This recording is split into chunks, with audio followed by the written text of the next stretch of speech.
সকালবেলায় এরকম ঝলমলে রোদ উঠেছে দেখলেই যেন মনে হয় দুর্গাপুজো আগত। এখন আর মনে হওয়ার কিছু নেই, দুর্গাপুজো সত্যিই আগত, আর মাত্র কয়েকটা দিন মাঝে। নমস্কার বন্ধুরা, কেমন আছেন সবাই?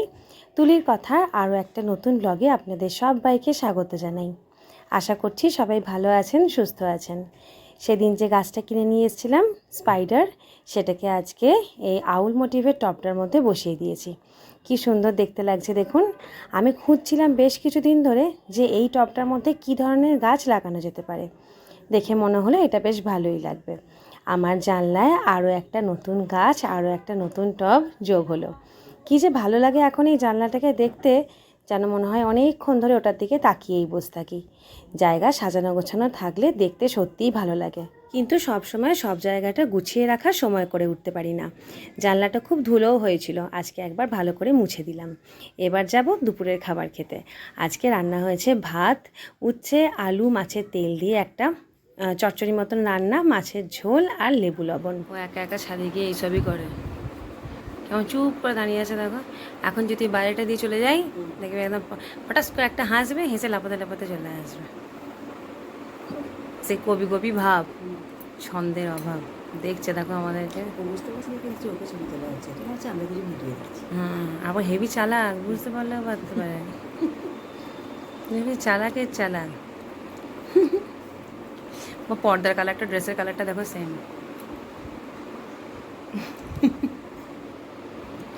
হাই, কিরে যাবি না? এবার বুঝে গেছে। এইদিকে পারে, এইদিকে। মাধুরা, আমি দেখিনি সকাল থেকে, এক্ষুনি দেখলাম। চলিলাম শ্বশুর বাড়ি, টিং টিং টি টিং।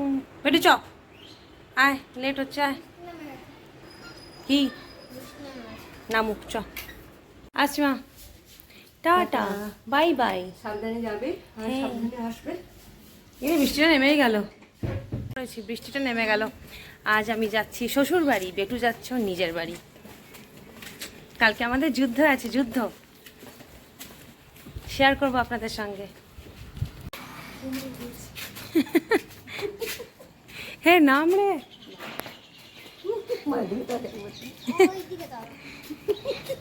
বলে যাবে, বলছে এদিকে চলো, ওদিকে চলো। নামো সোনা, নানু পারছে না অতটা, নেমে পড়ো। কি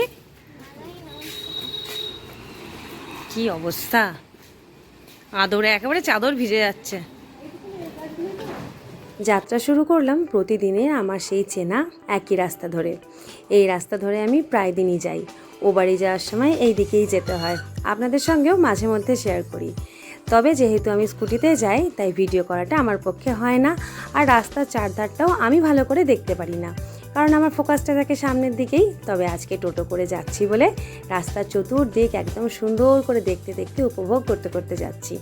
এখন আরও ভালো লাগার বিষয় হলো, আজকে যেহেতু স্বাধীনতা দিবস, চতুর্দিকে বেলুন লাগানো হয়েছে ট্রাই কালারের। বিভিন্ন জায়গায় অনেক রকম অফিসে বা দোকানের সামনে দেখছি ফ্ল্যাগও লাগানো হয়েছে। এটা হচ্ছে বর্ধমানের পুলিশ লাইন। অনেক আগে আমি এখানে আসতাম সকালবেলায় প্র্যাকটিস করার জন্য। যাই হোক, সে বহুকাল আগের কথা। এখন আর আমার কোথাও কোনো গিয়ে প্র্যাকটিসই করা হয় না। সামনেই অনেক বড় একটা ফ্ল্যাগ লাগানো হয়েছে, এই দেখুন কত বড় ফ্ল্যাগটা। অর্ণা তো পুরো আনন্দে লাফাচ্ছিল এত বড় একটা ফ্ল্যাগ দেখে, কি ভালো লাগছে। আর পেছনের সিনারিটা, আকাশটাও দেখুন কি সুন্দর দেখতে লাগছে। আমার না কারুর বাড়ি বা বাজারে এমনি ঘুরতে যাওয়ার থেকে এরকম ফাঁকা রাস্তা দিয়ে ঘুরতে না বেশি ভালো লাগে। কি সুন্দর চতুর্দিকের পরিবেশটা দেখতে পাওয়া যায়। বর্ষার শেষ আর শরৎকালের আকাশটা দেখতে বেশি ভালো লাগে। মেঘটা সব জায়গায় তুলোর মতন দাঁড়িয়ে দাঁড়িয়ে থাকে, তার জন্য একটা অন্যরকম রূপ। সারা বছরের আকাশের থেকে এই সময়টা যেন আকাশের দিকে তাকালে মনে হয় কত কী ভেসে বেড়াচ্ছে, অনেক কিছু ইম্যাজিনও করা যায়। দেখতে দেখতে আমরাও চলে এসেছি বাস স্ট্যান্ডের সামনেই। আর বাসে আমরা উঠেও গেছি সঙ্গে দুটো আইসক্রিম নিয়ে। এবার শুরু হবে আমাদের কম্পিটিশান। প্রতিদিনই আমরা যখন বাসে যাই কিছু না কিছু একটা দুটো খাবার কিনে আমাদের কম্পিটিশান হয় যে সব থেকে বেশিক্ষণ সময় ধরে কে খেতে পারবে। আর প্রতিদিনের মতোই, মানে প্রতিবারের মতোই, বেটু এবারে জিতে গেছে আর আমি হেরে গেছি। আমরা এই খেলাটা স্টার্ট করেছিলাম বছর দুয়েক আগে থেকে, যখন থেকে বেটু বাসে উঠে একটু একটু করে বায়না করা শুরু করেছিল।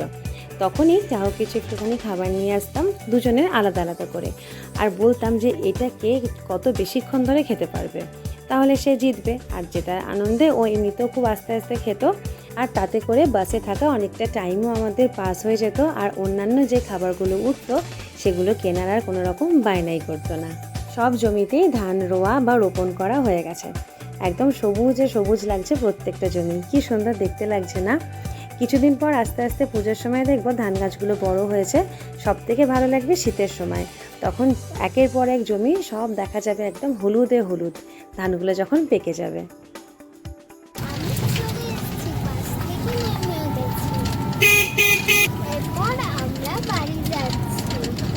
আমরা পৌঁছে গেছি বাড়ি, আর বাড়িতে এসেই সাথে সাথে পেলাম একটা গিফট। কিসের গিফট বলুন তো? এটা হচ্ছে রাখির গিফট। সেদিনকে যে ভাইকে রাখি পরিয়ে এসেছিলাম, ভাই এটা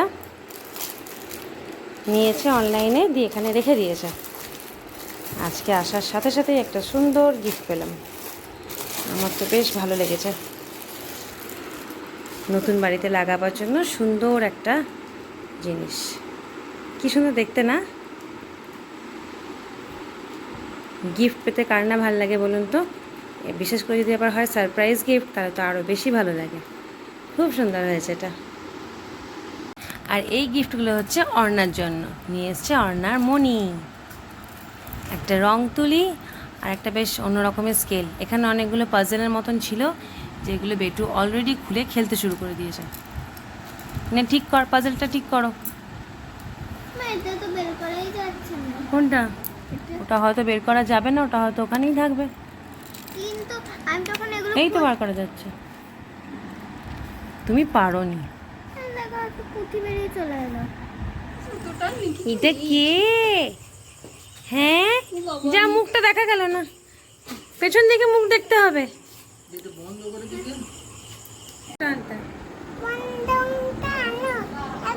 কবে আনবে জিজ্ঞাসা করো। এখন দিভাইটা কি করছে? দিভাইটা কাকে বলছো? মামাইকে। ভালো করে একটু বলে দাও, বল দুর্গাপূজায় আমি তাহলে বন্দুকটাই নেব।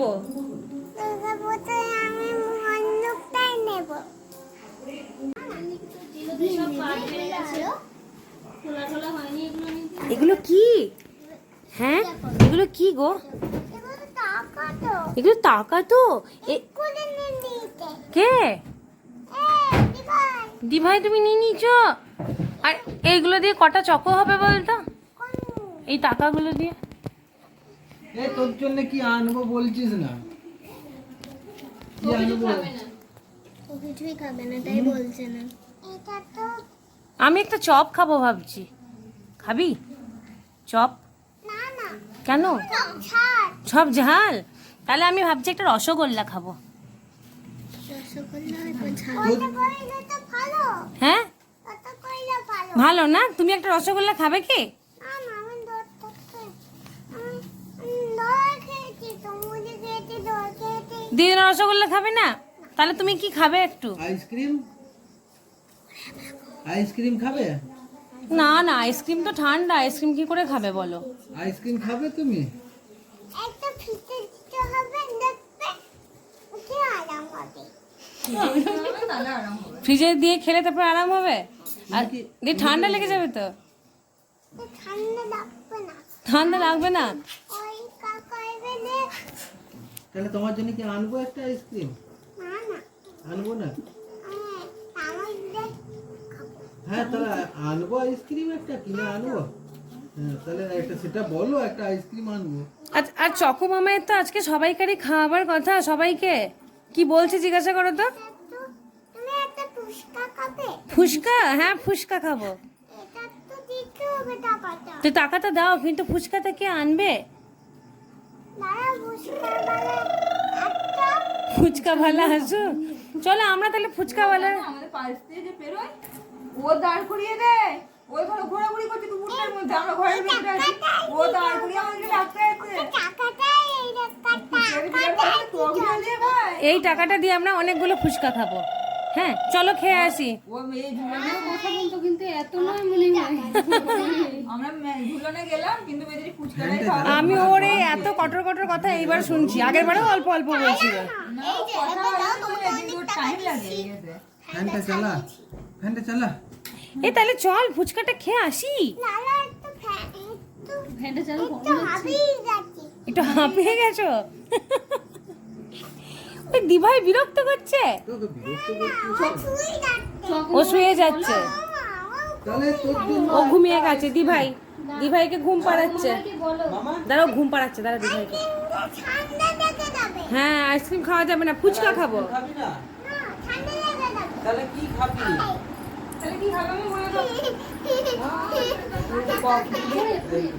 কে পড়ে যাবে, কে পড়বে? ও দুদিন ধরে শুনছে না আজকে আজকে করে একটা গান চালাও। একটা গান চালাও, নাচবে? হয়ে গেছে। চলো। গানটা কিসে চালাবো সেটা কি তুমি কোথাও দেখতে পাচ্ছো? একটা ভালো গান চালাও। আর কোন গানটা সেটা বলো। কি গান চালাবো? একটা ভালো গান চালাও। একটা ভালো গান চালাও। গানটা চালাবো কিসে? বুলবুল পাখি। বুলবুল পাখি। হ্যাঁ, বুলবুল পাখি। আমি তো গানটা চালানো জিনিসটা খুঁজে পাচ্ছি না, সেটা কোথায়? ভাবছে কোথায়? ওটা কি? ওখানে আছে ওটা, দেখো কেউ খুঁজে পাচ্ছিল না, ভাগ্যিস তুমি পেলে। ওইটা ওখানে দাও। ওইটা ওখানে দাও। ওইটা ওখানে। ওটাই গান চলে? আমাদের পুচকে দুটোর গান চালিয়ে নাচ শুরু হয়ে গেছে, কিন্তু বুলবুল পাখি গানটা তো আপনাদেরকে শোনানো যাবে না, কারণ এই ভিডিওর মধ্যে গান অ্যাড করলে যে কপিরাইট এসে যাবে, তাই গানটা বাদ দিয়ে দিলাম। আর সেই জায়গায় আমি একটুখানি বকর বকর করে নিলাম। ও হচ্ছে ঐত্রী, ওর ভালো নাম ঐত্রী, ডাক নাম অনেক কিছু, পামকিন, তুলতুলি, বুলবুলি, সোনামা, ছোটো মা, যে যা বলে সেটাই। কোনো রকম ফিক্সড ডাক নাম আমাদের তরফ থেকে এখনও হয়নি, কারণ যখন যেটা মুখ দিয়ে বেরোয় তখনই সেটা ওকে বলে ডাকি। ও হচ্ছে আমার ননদের মেয়ে। অনেক দিন পরে পরেই ওর সঙ্গে দেখা হয়, খুব তাড়াতাড়ি হয় না। ওর সঙ্গে আমার লাস্ট দেখা হয়েছে এপ্রিল মাসের লাস্টে, যখন আমাদের বাড়িতে বিয়েবাড়ি ছিল, তখন আমার ননদ এসেছিলো। আর তখনই এই ননদ আমার খুব ভালো বন্ধুর মতন, জানেন তো, আমার থেকে ছোট অনেকটাই, তবে আমার বিয়ের পর এসে আমার এই দুই ননদের সাথেই আমার সবথেকে ভালো বন্ধুত্ব হয়েছিল। সারাদিন ধরে আমরা গল্প করতাম, যা করতাম একসঙ্গে, বাজার যেতাম, ফুচকা খেতে যেতাম। আরও একজন আছে ছোট ননদ, কিন্তু এখন নেই, তাই ওকে দেখানো গেল না। আমার হাজব্যান্ড যেহেতু চাকরি সূত্রে বাইরে থাকে, তাই এই দুই ননদের সাথেই ছিল আমার সবথেকে ভালো বন্ধুত্ব। বাবা মানে আমার শ্বশুরমশাই, বাবা তখন বলতেন যে তোমরা তিনজন হচ্ছে উনুনের ঝিকের মতন, মানে উনুনের তিনটে উঁচু দিক যেমন থাকে ওগুলোকে ঝিক বলে, ঠিক সেরকমই আমাদের মাথাগুলো সবসময় একই জায়গায় থাকতো। আমরা সবসময়তেই আড্ডাতে মেতে থাকতাম। খুব মিস করি এখন সেই দিনগুলোকে। একসঙ্গে থাকা হয় না সেভাবেও, কারণ এই যে আমি গেলাম, সইপাও এলো, কিন্তু আমার মেয়ের পরীক্ষা, আমাকে চলে যেতে হবে দুদিনের মধ্যেই, তাই আড্ডাটা অল্প হলো, খুব একটা বেশি হলো না। আর এই পুচকিটা আমাদের ভীষণ আদরের, যতই হোক ভাগ্নি বলে কথা, আমি হচ্ছি ওর ফুলমামি, আর আমার যাকেও বলে তু মামি। আজকে আমরা এক গাদা কাজ নিয়ে এসেই ঢুকে পড়েছি রান্নাঘরে। এই যে আমার ছোট্ট মতন যা, ও আজকেই এসছে আর আমিও আজকেই। কালকে জন্মাষ্টমী, ভোগ রান্না করা আছে, আর পরশু দিন আমাদের অরন্ধন, যা রান্না করতে হবে কালকে, সেজন্য কিছু রান্না আজ থেকে করে রাখা হচ্ছে। বাঁধাকপির তরকারি, কুইন্টাল কুইন্টাল বাঁধাকপি, আর এই যে এক গাদা মাছ।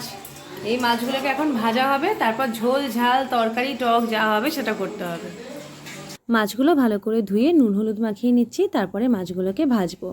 এত মাছের পরেও মা আবারই চুনো মাছটা নিয়েছে স্পেশালি বেটুর জন্য, কারণ বেটু চুনো মাছ ভাজা খেতে খুব ভালোবাসে, আর ও যেগুলো খেতে ভালোবাসে ও যখন যায় মা সেগুলোকে মোটামুটি অ্যারেঞ্জ করে রাখে। মায়ের নাতনি বলে কথা, একদম বিশাল রকম আদর চলে ওর বাড়িতে গেলে। এই অরন্ধনটা আমাদের বছরে দুবার হয়, একটাই এখন শ্রাবণ মাসের সংক্রান্তিতে, আর একটা হয় সরস্বতী পুজোর সময়, ওটাকে বলে শীতলা ষষ্ঠী। তো এই দুটো অরন্ধনে আমাদের বেশ প্রচুর রকম চাপ হয়, অনেক কিছু রান্না করার থাকে। দুদিনের রান্না বাড়ির জন্য বেশ অনেক রকমেরই রান্না হয়, তার উপর আবার থাকে আলাদা আলাদা ঠাকুরের ভোগ। কালকে আবার আছে জন্মাষ্টমী, কালকে তো এই সমস্ত রান্নাগুলো করতেই পারবো না, বাড়িতে তো গোপালের পুজো হবে, সেজন্য আজকে রাত থেকেই বাঁধাকপির তরকারিটা আর এই মাছের ঝাল আর মাছের টকটা করে রাখছি। তাহলে কালকে আর মাছটা বারো করতে হবে না, রান্নাও করতে হবে না, ঠাকুরের ভোগটা করব আর জন্মাষ্টমীর যে ভোগ হবে সেইগুলো করব। এখন তো তাও মাছের পরিমাণটা কম, 4-5টা ব্যাচ মাছ ভাজলেই মাছ ভাজা কমপ্লিট হয়ে যাবে। কিন্তু সরস্বতী পুজোয় মানে শীতলা ষষ্ঠীতে প্রচুর মাছ থাকে। একটা মানুষকে তো শুধু এই মাছের পেছনেই পড়ে থাকতে হয় শুধু মাছ ভাজার জন্য। আর মাছ ভাজতে ভাজতে মাছ ভাজা গরম গরম খাওয়াও হয় বেশ অনেকগুলি। যেহেতু অনেক মাছ থাকে তাই গোনাগুনির আর কোনো সিন নেই। চলুন তাহলে আজকে আর গল্প না করে ফটাফট আজকে রান্নাগুলো কমপ্লিট করে নিই। রাত্রেবেলায় এগুলো ঠান্ডা করে ফ্রিজে ঢোকাতে হবে, তারপরে আবার কাল সকাল থেকে প্রচুর কাজ আছে। চলুন তাহলে আমার আজকের ব্লগটা এখানেই শেষ করছি। সবাই ভালো থাকবেন, সুস্থ থাকবেন, আনন্দে থাকার চেষ্টা করবেন আর অবশ্যই দেখতে থাকবেন তুলির কথা। টাটা।